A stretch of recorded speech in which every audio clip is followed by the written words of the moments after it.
juntos anunciar que o seu amor é para sempre. Aleluia. Dai graças a Deus, ao Senhor e Rei. O seu amor é para sempre. Gênesis 28. Há uma palavra que Deus colocou no meu coração que eu dei este título. Uma fé adulta. Não é? Uma fé adulta. O que é uma pessoa adulta? Uma pessoa amadurecida. Certo? Então não tem problema nenhum em ser criança. Concorda ou não? Não tem problema nenhum em ser infantil. Há uma fase para ser infantil. Há uma fase para ser criança. Mas a verdade é que nós hoje, eu falo por mim e muitos de vocês, com exceção das crianças, nós hoje não podemos ser mais crianças. Eu não estou a dizer, temos que nos fazer compreender. Não, mas nós crescemos, nós amadurecemos e é suposto que assim seja. E é suposto também que a nossa fé cresça e se torne adulta. Há uma fase natural para ela ser uma fé infantil. Então hoje quero, através da história de um homem chamado Jacó, nós nos vermos ao espelho de Jacó e percebermos, olharmos para nós próprios e percebermos se a nossa fé é uma fé infantil ou é uma fé adulta. Não para nos condenarmos, mas para nós podermos fazer alguma coisa para podermos crescer. Certo? Gênesis 28, a partir do versículo 10. Partiu, pois, Jacó de Berseba e foi-se a Harã. E chegou a um lugar onde passou a noite, porque já o sol era posto, e tomou uma das pedras naquele lugar e a pôs por sua cabeceira, deitou-se naquele lugar e sonhou. E eis que era posta na terra uma escada cujo topo tocava nos céus, e eis que os anjos de Deus subiam e desciam. E eis que o Senhor estava em cima dela e disse: Eu sou o Senhor, o Deus de Abraão, teu pai, o Deus de Isaque. Esta terra em que estás deitado te darei a ti e à tua semente, e a tua semente será como o pó da terra. Estender-se-á ao ocidente, ao oriente, ao norte, ao sul, e em ti, na terra, a semente serão benditas todas as famílias da terra. Eis que eu estou contigo e te guardarei por onde quer que fores e farei tornar esta terra, porque não te deixarei até que haja feito o que te tenho dito. Acordado, pois, Jacó do seu sono, disse: Na verdade, o Senhor está neste lugar e eu não sabia. E temeu e disse: Quão terrível é este lugar! Esta palavra terrível é aquele espanto. Este não é outro lugar senão a casa de Deus, e esta é a porta dos céus. Então levantou-se Jacó pela manhã de madrugada e tomou uma pedra que tinha posto na sua cabeceira e o pôs por coluna, e derramou azeite em cima dela e chamou o nome daquele lugar Betel. O nome, porém, daquela cidade era Luz. Jacó fez um voto dizendo: Se Deus for comigo e me guardar nesta viagem que faço, e me der pão para comer, vestes para vestir, e em paz tornar à casa do meu pai, o Senhor será o meu Deus. E esta pedra que tenho posto por coluna será a casa de Deus. E de tudo quanto me deres, certamente te darei o dízimo. Quem é Jacó? Jacó é irmão gêmeo de Esaú, filho de Isaque, neto de Abraão. Abraão é aquele homem que Deus dá aquela promessa: olha, sai da tua terra, sai da tua parentela, vai para uma terra que eu te mostrarei e eu vou te abençoar. E vou, através de ti, abençoar não só a ti e a tua semente, mas através de ti e da tua semente, as famílias da terra serão abençoadas. Esse era o avô deste homem chamado Jacó. Apesar de ele ser gêmeo com Esaú, o mais velho era Esaú, mas na verdade, quando nós lemos e é citado o Deus de Abraão, o Deus de Isaque, o Deus de Jacó, na verdade deveria ser o Deus de Abraão, o Deus de Isaque e o Deus de Esaú. Mas não, foi o Deus de Jacó. E porquê? Porque Esaú desprezou o seu direito de ser o primogênito. Não é? Um dia estava com fome, o irmão vem lá, ele vem da caça, o irmão estava a fazer um guisado e ele quis o guisado de Jacó. Jacó, ele tinha muito apreço por isso ser o primogênito. Tinha pena, se calhar, de não ser. E ele diz, olha, dá-me um pouco do guisado. Não, não dou. Dá-me um pouco do guisado. Não, não dou. E então vendeu. Ele disse, olha, se me des o direito de ser o primogênito, eu dou-te o guisado. Está bem, também estou cheio de fome, vou morrer, para que é que eu quero ser o primogênito? E desprezou a primogenitura.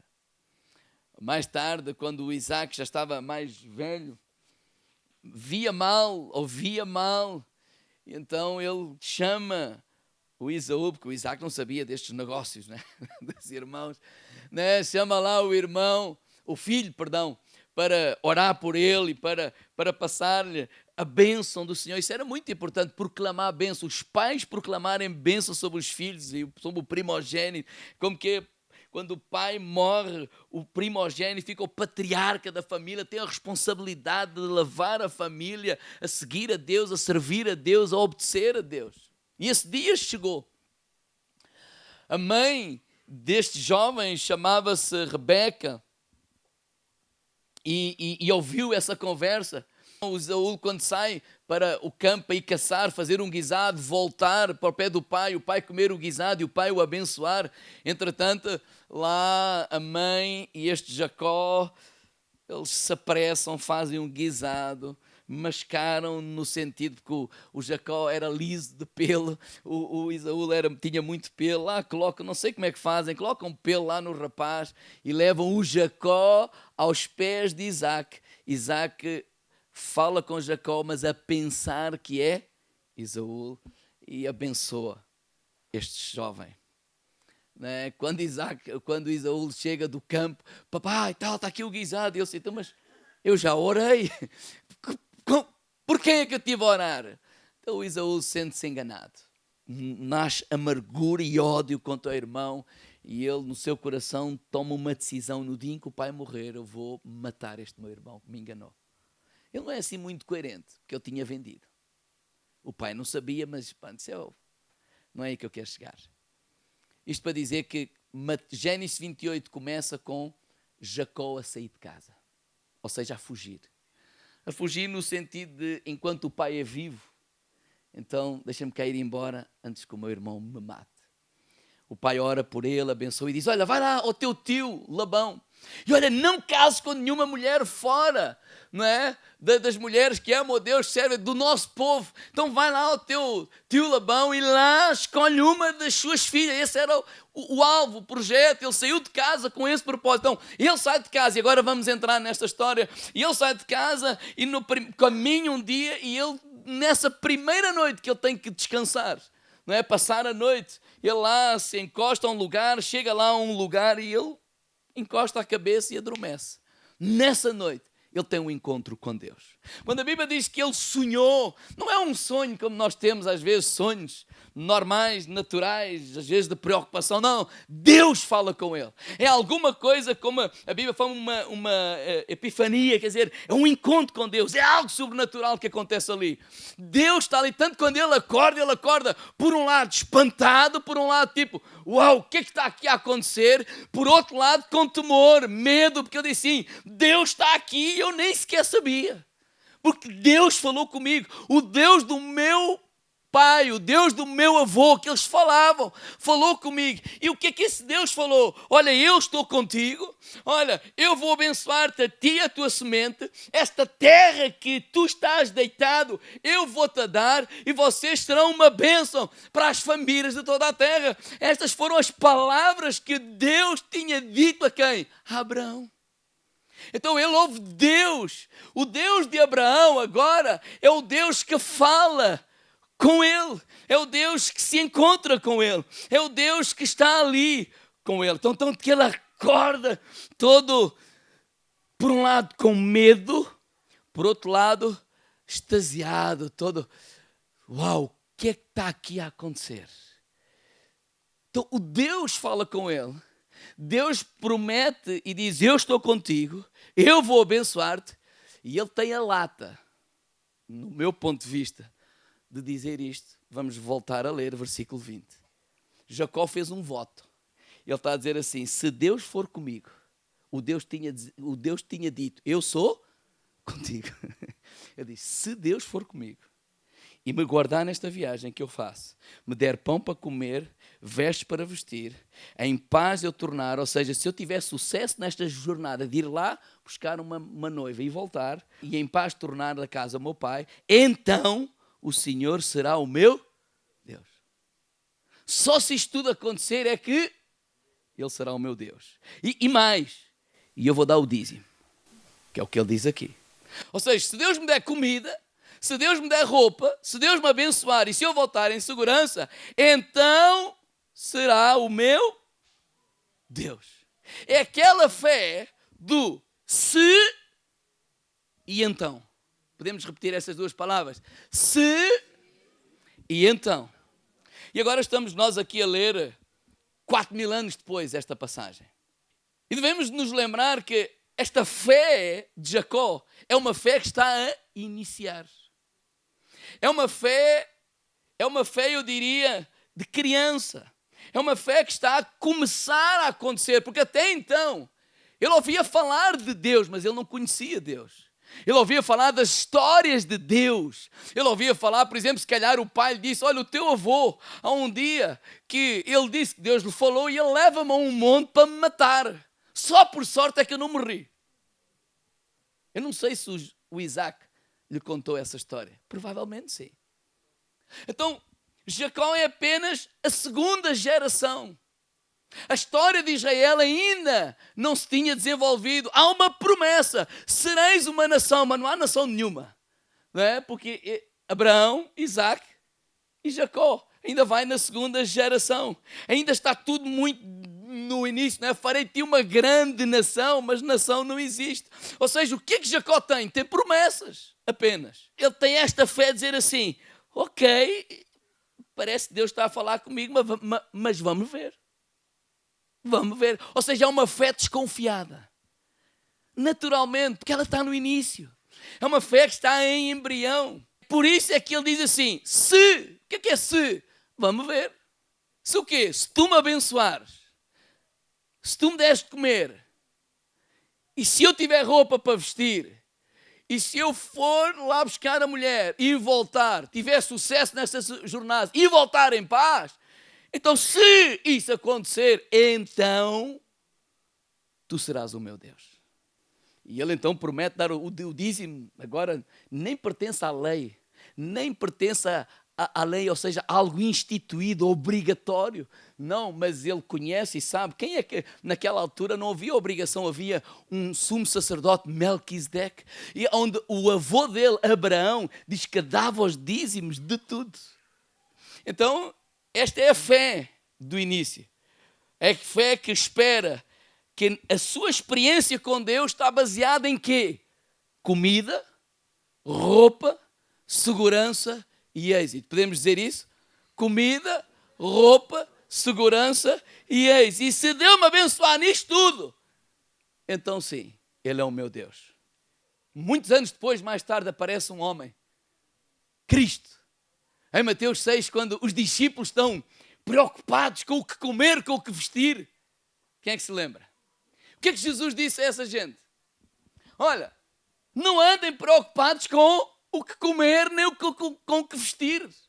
Porque é assim que os gentios, que os pagãos, que aqueles que não conhecem Deus vivem. Porque aqueles que conhecem o meu Pai, aqueles que conhecem o Deus de Israel, Ele não se preocupa com essas coisas, porque Deus providenciará todas essas coisas. Então podemos perceber o quê? Que esta fé de Jacó é uma fé de criança. É uma fé de bebê. É uma fé desconfiada. É uma fé do início. Ou seja, se der certo, é porque Deus me ama. Porque se a coisa não está a dar certo, Deus não me ama. Não, se eu tiver êxito neste projeto, Deus é bom. Se eu não tiver êxito no projeto, Deus já não é assim tão bom. Ou seja, se isto acontecer, sim, eu vou dar o dízimo. Se não acontecer, não vou dar. Se calhar eu ainda ando meio baralhada a pensar bem, quem é que é o meu Deus? O meu Deus é aquele que me ajuda. O meu Deus é aquele que me dá a comer, é aquele que me dá a vestir, é aquele que me dá sucesso nesta caminhada. E se isso acontecer, ok, mas se eu for à bruxa e disser para fazer uma série de coisas, ok, porque o meu anseio o que é? Comer, vestir e ter êxito. Sucesso. Essa era a fé de Jacó. É a fé que ainda não é adulta. É a fé que ainda não é amadurecida. Porque ela submete Deus ao escrutínio das circunstâncias. Dependendo das circunstâncias e do que está a acontecer comigo, Deus é fixe. Mas se as circunstâncias são más e o que está a acontecer comigo é mau, Deus não é assim tão bom. Nem é assim tão fixe. Nem é assim top. Nós acreditamos em Deus. Muito diferente, por exemplo, da fé de Abacuque. Onde ele escreve lá em Abacuque, capítulo 3, versículo 17. Mas não podemos esquecer é que Abacuque não conhece apenas só, ou não tem revelação e conhecimento apenas só de Abraão, de Isaac e de Jacó, mas Abacuque também conhece a história de José, Abacuque também conhece a história de Moisés, Abacuque também conhece as histórias dos juízes, por exemplo, Sansão, Gedeão, Débora. Abacuque também conhece a história do rei Davi, Abacuque também conhece a história do rei Salomão, Abacuque também conhece os salmos, Abacuque também conhece a sabedoria de Israel compilada no livro de Provérbios, que foi escrito. Abacuque, ela vive no tempo de Jerusalém, é do tempo do templo. Abacuque também tem a revelação da Torá. Então, com toda essa revelação, Abacuque escreve lá no versículo 17: portanto, ainda que a figueira não floresça, nem haja fruto na vida, o produto da oliveira minta, os campos não produzam mantimento, as ovelhas da malhada sejam arrebatadas, nos currais não hajam vacas, todavia, independentemente disso, apesar disso, eu me alegrarei no Deus da minha salvação. É uma fé não do se, então. É uma fé que está noutra dimensão. É uma fé adulta. É uma fé crescida.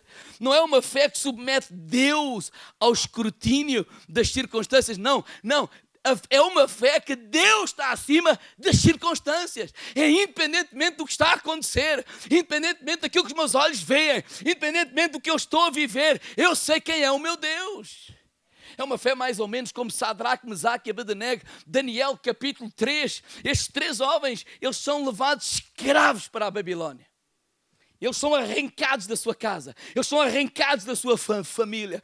Eles são jovens cheios de sonhos, jovens cheios de força, jovens cheios de vontade, jovens com toda uma vida pela frente e de repente, de um dia para o outro, eles veem a sua vida mudada e eles vão para um país que não conhecem. Eles vão ser escravos, eles vão para um país que serve um Deus que não é o Deus deles, costumes diferentes. E lá, eles continuam fiéis a Deus. Mas no capítulo 3... o rei Nabucodonosor faz uma estátua e ele é convencido a obrigar toda a gente a adorar a sua estátua, a fazer pedidos àquela estátua, etc. E estes 3 jovens, eles são servos do Deus de Israel, Deus de Abraão, Deus de Isaac, Deus de Jacó. Eles já conhecem a história de Israel, né? etc. E agora eles são confrontados com isso. E quando eles são levados à presença do rei porque não dobraram o joelho, o rei furioso dá-lhes uma última oportunidade e diz: ou vocês dobram o joelho agora aqui, à minha frente, ou vocês vão ser colocados na fornalha do fogo ardente. E aumentou-se 7 vezes mais. Estava tão quente que aqueles que os atiraram lá para dentro morreram. Quando a gente abre assim o forno, a gente tem óculos, fica todo empaneado aquilo. Agora imagina aquele forno 10 vezes ou 20 vezes mais do que isso. Mas olha o que estes jovens dizem no capítulo 3, versículo 17 de Daniel. Eles estão a falar com o rei, eles dizem assim: eis que o nosso Deus, a quem nós servimos, é que nos pode livrar, e Ele nos livrará do forno, do fogo ardente e da tua mão, ó rei, isto é fé ou não é? Diga assim, grande fé, homem. Diga lá isso ao irmão ao lado. Fé grande. Ele está a dizer, olha, rei, bateu no peito. Eu não sei se bateu no peito, mas eles foram só eles próprios. Rei, nosso Deus, a quem nós servimos, tem o poder para nos livrar da tua mão e do fogo. Ele é maior do que tu, ele é maior do que toda a gente. Ele é o rei do universo. Ponto. Mas a Bíblia não termina. Vamos ler o versículo a seguir. Versículo 18. E, vírgula, se não, há sempre uma possibilidade de ele não livrar e a gente morrer. Aí não falo negativo. Aí é que começa a fé de bebê. Se e então. Porque Deus está a dizer assim, Deus pode. Deus vai fazer isto, não sei. É dele, a decisão é dele. Se não, ó rei, fica sabendo que não serviremos os teus deuses, nem adoraremos a estátua de ouro. Ou seja, ele está a dizer assim, nós não adoramos a estátua nenhuma, quer fiquemos vivos, quer nós possamos morrer. Porquê? Porque eu não troco de Deus independentemente das circunstâncias. Eles sabiam quem é o seu Deus. Não é o Deus se e então. Isso é uma fé, naturalmente, ainda que está a crescer, que está-se a desenvolver. Mas esta fé é uma fé madura, dizer assim, não, eu sei quem é o meu Deus. Eu sei de onde é que eu vim, eu sei o que é que eu estou aqui a fazer e eu sei para onde eu vou. Então, se Ele tem poder para nos livrar, quer da tua mão, e mais, Ele tem poder até, se tu nos colocares dentro da fornalha, e foi o que aconteceu, nos livrar da fornalha, porque Deus é poderoso, mas a decisão é dele, a soberania é dele. A minha fé não está naquilo que Ele pode ou não pode, vai ou não vai fazer. Que Ele pode, eu tenho a certeza que pode. Se Ele vai, já não sei. Mas há uma coisa que eu sei, eu não vou dobrar o joelho à imagem. Porque eu sei quem é o meu Deus. Não é a fé do se e então. É por isso que o apóstolo Paulo, em Filipenses 4, quando aquela igreja lhe oferta, ele fica contente e diz, olha, vocês fizeram bem me ofertar. Mas os meus olhos não estão na vossa oferta. Eu já aprendi a contentar-me. Eu sei, eu posso passar a noite na prisão, como eu posso passar a noite num lugar bem hospedado. Eu posso todas as coisas em Cristo que me fortalece. Ou seja, não é a fé do se e então. Jesus fez 2 declarações na cruz, para mim são fantásticas. A primeira deles foi assim, meu Deus, ó Deus meu, por que é que tu me desamparaste? E no último fôlego, no último fôlego, ele diz assim, no último suspiro, Pai, nas tuas mãos eu entrego o meu espírito. Ou seja, não é aquela fé do si, então, Jesus não fica decepcionado porque Deus o desamparou. Na verdade, ele tem outro entendimento, ele diz assim, foi para esta hora que eu vim. Porque assim como nós usamos o Daniel 3, Deus nos livra da mão do rei e é mais poderoso que o fogo, sim, é verdade, mas o mesmo homem com uma fé crescida como estes 3 homens, eu disse, Deus pode livrar, mas pode não livrar, nós não vamos servir a esse Deus, nós vamos adorar a Deus. O mesmo, mais à frente, o Estevão, ele a servir a Deus, a amar a Deus, a ser apedrejado, Deus não o livrou da morte, mas ele continua a dizer, Deus, eu entrego o meu espírito nas tuas mãos, eu estou aqui para te louvar, eu estou aqui para te servir, a minha fé não depende se eu vou viver ou se eu vou morrer, porque na verdade eu vou viver ou na terra ou no céu contigo. E essa é uma fé amadurecida. E essa é uma fé que não depende do se e então. Fé que está a crescer, a se desenvolver, que ainda está a experimentar, ainda é uma fé de criança, é a fé que precisa de sinais. É uma fé que precisa de evidências. É uma fé que precisa de um colo. É uma fé de Tomé que precisa de ver. É uma fé que precisa de experimentar. É uma fé que precisa do cuidado. A fé adulta, ela é de outra ordem. É o outro nível. Irmãos, a fé imatura pensa o que é que Deus pode fazer por mim. A fé adulta pensa o que é que eu posso fazer por Deus. Porque se nós voltarmos para a história, o que Deus está aqui a falar a este homem, Jacó, é dizer assim, Jacó, há um propósito maior para a tua vida do que tu comeres, do que tu vestires e ires buscar ali uma mulher. E esse propósito maior sou eu. E sou eu que estou à frente desse propósito maior. Então o que Deus está a revelar, a vida não é apenas comer, vestir, isto não, há um propósito que eu tenho para a tua vida. E eu estou-te a revelar isso, mas ele não entendeu isso. Mas é normal, é uma fé que ainda estava, ele ainda era imatura, porquê? Porque ele não conhecia Deus. Ele ouvia falar do Deus do meu avô e do meu pai.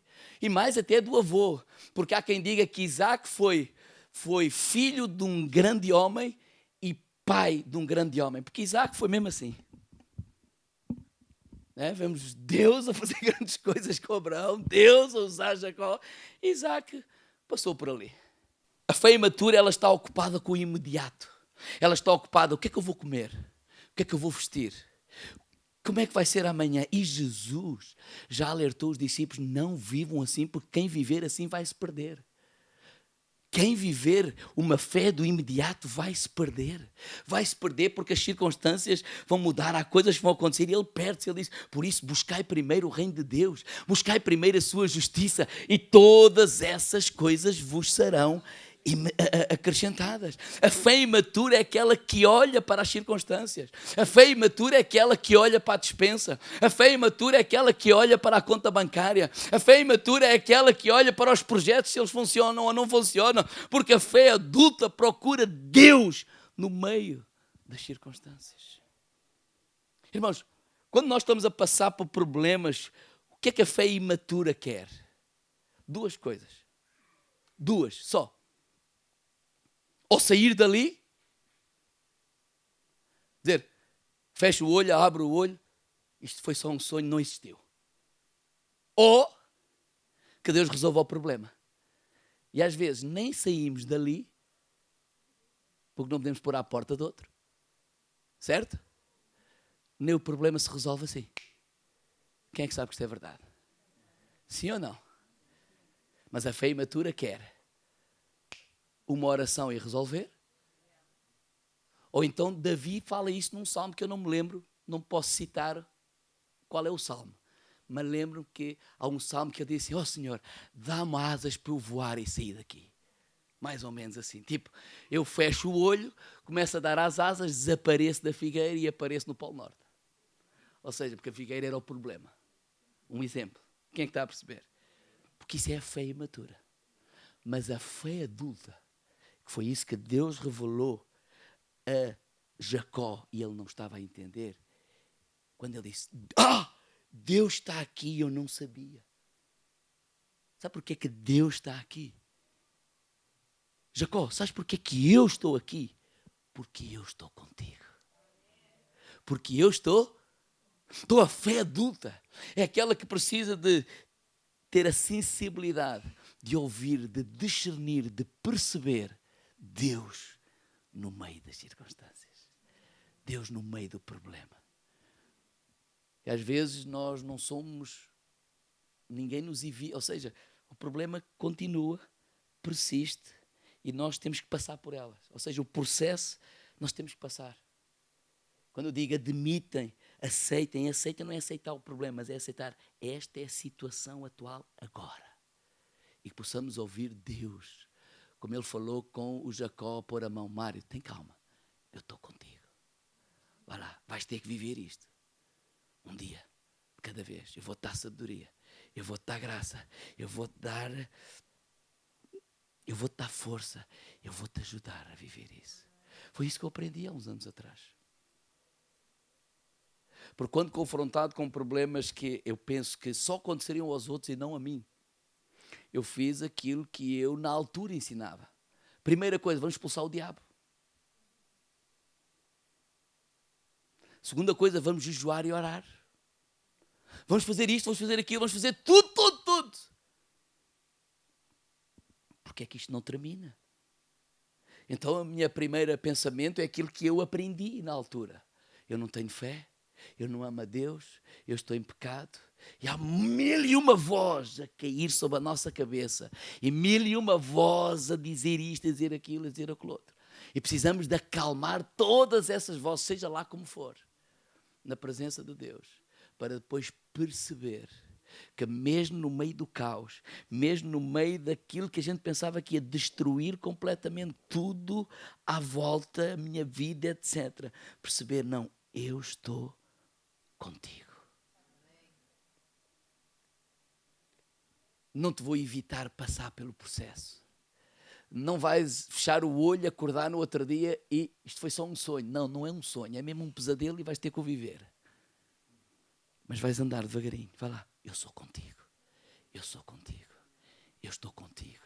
Essa fé adulta, ela reconhece Deus no meio do caos. Ela consegue ouvir Deus quando há muito barulho à volta. Foi isso que Jó, não é? Conseguiu ouvir. E barulho à volta de gente a acusar. Tu não amas a Deus, tu não tens fé, tu isto, tu aquilo, tu estás a te obedecer, tu pensaste que foi Deus que te falou, vi para aqui, mas afinal não foi. Ou seja, 1001 coisa, voz a fazer barulho. Toda a gente fala, mas ninguém acerta. A fé adulta é aquela que é capaz de discernir, ouvir. Deus está aqui comigo. Deus está contigo. Deus está contigo. Apesar das circunstâncias, apesar da adversidade, apesar do problema, apesar das circunstâncias, Deus está contigo. Não é a fé do se e então. Porque eu já não vou trocar de Deus. Eu já conheço Deus. Eu já fui transformado, eu já fui regenerado. Eu sei quem me salvou. Eu sei que eu não fui comprado nem com água, nem com prata, nem com ouro, mas com o precioso sangue do nosso Senhor Jesus Cristo. Não foi o pastor A ou o pastor B, a igreja A ou a igreja B que morreu por mim nem por ti. Foi o Senhor Jesus Cristo que cravado naquela cruz que morreu por nós. E ao ressuscitar, Ele nos ressuscitou com eles. Então já sei quem é o meu Deus. Então a circunstância não vai ditar se. Não, eu sei quem é o meu Deus. E eu não troco de Deus. Ele é o meu Senhor. Ele é o meu pastor. E eu creio, como Davi disse lá no Salmo 23, versículo 6, certamente que a bondade e a sua misericórdia, eles me seguirão todos os dias da minha vida. Eu gosto de pensar assim, quando está tudo a correr bem, graças a Deus, bênção para ali, bênção para aqui, tudo a correr de vento em popa, como costuma dizer, eu gosto de pensar que é a bondade de Deus. É a bondade de Deus, é a graça de Deus, é o favor de Deus, é a mão de Deus sobre a minha vida. Como também gosto de pensar, quando a coisa não está a correr tão bem, gosto de pensar, é a misericórdia de Deus. Porque às vezes sim, nós tomamos decisões erradas, às vezes sim, nós entramos por caminhos que não são os melhores e às vezes levam-nos a caminhos tortuosos, a vales, a uma série de coisas erradas. E eu gosto de pensar que a misericórdia de Deus, ela está comigo, ela está contigo, ela está contigo. Eu nunca te deixarei, eu nunca te abandonarei. Eu estou contigo. Foi isso que Jacó, não, eu estou contigo, Jacó. A nossa fé não está limitada a comer, à bebida e a ter êxito. Não, às vezes essas coisas podem não acontecer, mas eu estou contigo. E quando eu estou a dizer que Ele não nos livra do processo, claro que Ele nos livra, mas nós caminhamos dentro do processo. Porque hoje, quando falo disso do passado, eu não falo com dor, eu falo com gratidão a Deus. Eu falo eu não tenho outra palavra a não ser gratidão. Um dia eu li um livro há muitos anos atrás, O Deus da Segunda Oportunidade, e eu dizia comigo, isto é bonito, aconteceu com ele, mas nunca poderá acontecer comigo. Mas nunca fiz para que acontecesse. Mas hoje posso dizer assim, Ele é o Deus, não só da segunda, da terceira, Ele é o Deus da nossa vida.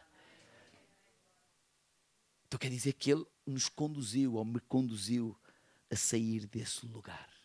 Mas eu tive que viver esse processo. E tu vais ter que viver o teu processo. Amém? Deus sempre está connosco. Irmãos, eu quero lhes fazer um convite.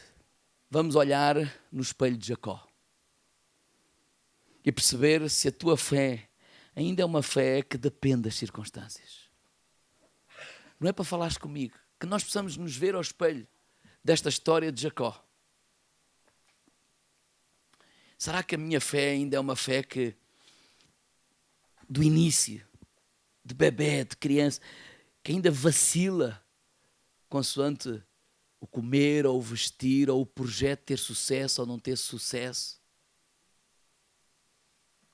Ou será que a minha fé é uma fé adulta, que não depende das circunstâncias, mas apesar das circunstâncias, ela está sensível à presença de Deus que está contigo?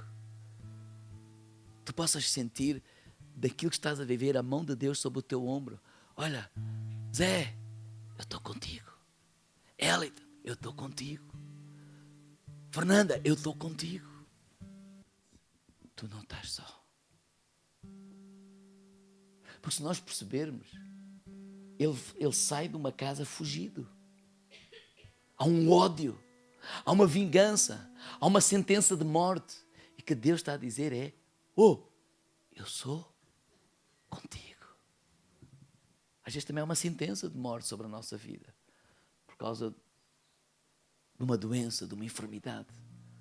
Há tanta coisa. Ele diz, eu sou contigo. Eu aprendi a ler o Salmo há muitos anos, o Salmo 23, da seguinte forma: o Senhor é o meu pastor e nada me faltará, porque tu estás comigo. Deitar-me faz em verdes pastos, porque tu estás comigo. Guias mansamente a águas tranquilas, porque tu estás comigo. Refrigeras a minha alma, porque tu estás comigo. Guias-me pelas veredas da justiça, porque tu estás comigo. Ainda que eu ande pelo vale da sombra da morte, eu não temerei mal algum. Porquê? Porque tu estás comigo. A tua vara e o teu cajado me consolam. Porquê? Porque tu estás comigo. Preparas uma mesa na presença dos meus inimigos, porque tu estás comigo. Unges a minha cabeça com óleo, porque tu estás comigo. O meu cálice transborda, porque tu estás comigo. A bondade e a misericórdia me seguirão todos os dias da minha vida, porque tu estás comigo, e eu habitarei na casa do Senhor por longos dias, porque tu estás comigo. Fé adulta é essa fé que reconhece a presença de Deus na nossa vida, independentemente das circunstâncias à nossa volta. É uma fé que não fica confusa. É uma fé que não muda de Deus. É uma fé que não vacila se há pão, se não há pão. É uma fé que não vacila que se nós estamos doentes ou se nós estamos curados. É uma fé estável. Eu sei quem sou. Eu sei quem me salvou. Eu sei o que é que eu estou aqui a fazer. E eu sei para onde é que eu vou. Então, por mais difícil que esteja a ser o teu caminho hoje, Deus está contigo. Porquê é que temos que viver isto ou aquilo? São perguntas difíceis, para as quais, se quisermos ser sinceros e honestos, nós não temos resposta. Eu aconselho pessoas, eu acompanho os irmãos, acompanho as pessoas. Há casos que eu olho e às vezes eu penso para comigo, como é que é possível alguém viver uma coisa destas? E quando há 30 anos eu comecei, a minha tendência é querer ajudar, solucionar. Eu tenho que dizer alguma coisa, eu tenho que fazer alguma coisa. Até que um dia estava tão perturbado, porque eu olhava para aquela pessoa, aquilo é... Eu pensava, não há solução. E quando eu peço ajuda a alguém para me ajudar a mim, esse alguém me disse assim, mas quem é que te disse que tu tens que dar a solução? Não, mas então não vou, o que é que eu faço? Está lá ao lado. Nós não somos a solução, Deus é a solução. Está lá ao lado e tenta ajudar a pessoa a perceber Deus no meio de todo esse caos. Porque quando nós discernimos Deus no meio do caos, É a sua presença que nos consola. É a sua presença que nos dirige. É a sua presença que nos leva a outro lugar. É a sua presença que opera aquilo que nós vamos necessitar para viver esse tempo. A presença de Deus estava lá com Sadraque, Mesaque e Abednego, e o fogo não os consumiu, e eles saíram, e houve continuação, houve história, houve um rei a arrepender-se, etc, etc, etc. Mas a mesma presença estava lá com Estevão. Os seus olhos, o seu rosto brilhou. No dia da sua morte estava lá a presença de Deus. O céu se abriu. Um corredor de anjos para o receber na glória. A mesma presença estava lá. A minha fé não está neste início de Jacó. A minha fé já é uma fé adulta. Vamos ficar de pé.